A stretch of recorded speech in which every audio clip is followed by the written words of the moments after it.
الرحمن الرحيم. مرحب بكم في مقبرة رمسيس الرابع. احنا عندنا 11 ملك اسمهم رمسيس، وده رمسيس، مقبرة رمسيس الرابع.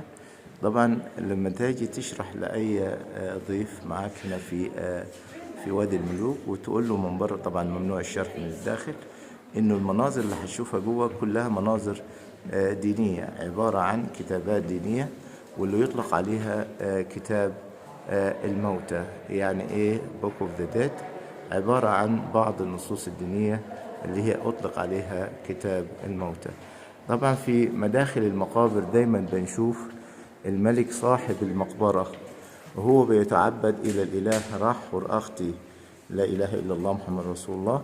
المعبود راحور أختي ده كان اللي هو يعني حورس الأفقي على شكل إنسان وراس صقر وقرص الشمس اللي هي محيطة بالكبرى. الكبرى بتحيط دايما بقرص الشمس لأنها هي واجد ابنة رع. فطبعا في قصة هلاك البشرية لما ضاعوا في رع، جت واجد أحاطت بأبيها رع لحمايته. هنا اسم طبعا رمسيس الرابع.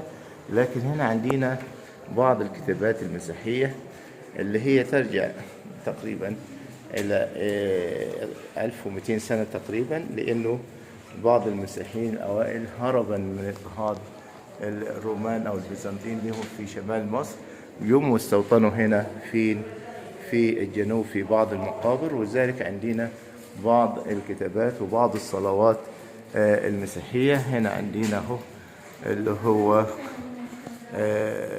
عندنا اثنين من الأساقفة أو القديسين أهو رافعين ايديهم بالصلاة. ده عبارة عن جرافيتي في المقبرة وهم اللي بيصلوا ويتعبدوا. طبعا احنا ما نقولش دي كنيسة، يعني ايه الكنيسة؟ طبعا حاجة تختلف عن كده، مكان كنسي للصلاة يعني. لكن ده هنا عبارة عن صومعة صغيرة كانوا يخبوا نفسهم هنا في المقبرة ديت. واللي هناك في الآخر خالص عندنا التابوت بتاع رمسيس الرابع، وعلى السقف زي ما انتم شايفين اللي هي الفولشر، أنثى طائر العقاب. وعندنا اللي هو الجوران المجنح. شكرا جزيلا، متعكم الله بالصحة والعافية من الأقصر وادي الملوك. شكرا.